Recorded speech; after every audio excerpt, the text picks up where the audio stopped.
ഇവിടെ cosec x plus cot x equal to 7 എന്ന് തന്നിട്ടുണ്ട്. കണ്ടുപിടിക്കേണ്ട 7 cosec x minus 5 divide by 10 ആണ്. അപ്പോൾ ഇവിടെ കോസിക് എക്സിൻ്റെ ടേമും ഉണ്ട്, കോട്ട് എക്സിൻ്റെയും ടേമുണ്ട്. ഓക്കെ,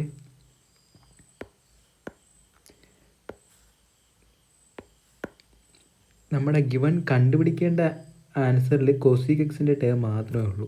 അപ്പോൾ നമ്മൾ ഈ കോട്ട് എക്സിൻ്റെ ടേം എലിമിനേറ്റ് ആവാം. അതെങ്ങനെ എലിമിനേറ്റ് ആവാം?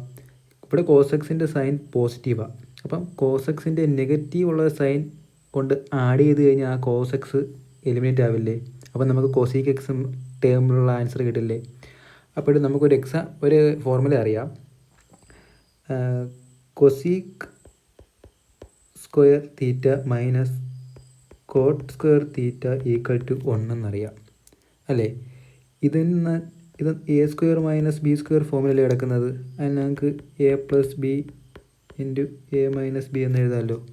അപ്പോൾ cosec theta plus cot theta into cosec theta minus cot theta equal to 1. Okay, അപ്പം ഈ cosec theta plus cot theta equal to ഇവിടെ നമുക്ക് 7 എന്ന് തന്നിട്ടുണ്ടല്ലോ. അപ്പോൾ ഇതിൻ്റെ വാല്യൂ 7 ആണ്. ഓക്കെ, ഞാൻ ഈ 7നെ അങ്ങ് അപ്പുറത്ത് കൊണ്ടുപോകാം. അപ്പോൾ ഡിവൈഡ് ആയില്ലേ ബൈ 7 താഴെ എഴുതാം.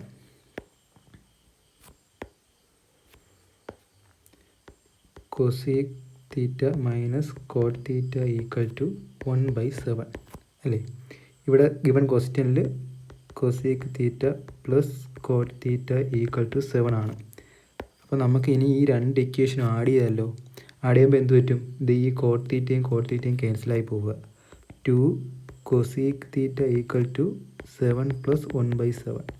7 പ്ലസ് 1/7 എന്ന് വെച്ചാൽ 7 49 50/7. അപ്പം 2 കൊസീക് തീറ്റ ഈക്വൽ ടു 50/7 ആണ്. അപ്പോൾ ഈ 2 ക്യാൻസലായിപ്പോയി 25/7 എന്ന് കിട്ടി.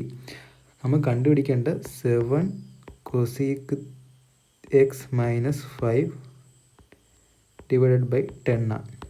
അപ്പം 7 കൊസീക് എക്സ്, അപ്പം 7 ഇൻറ്റു 25/7 മൈനസ് 5 ഡിവൈഡഡ് ബൈ 10. 7 ക്യാൻസലായി.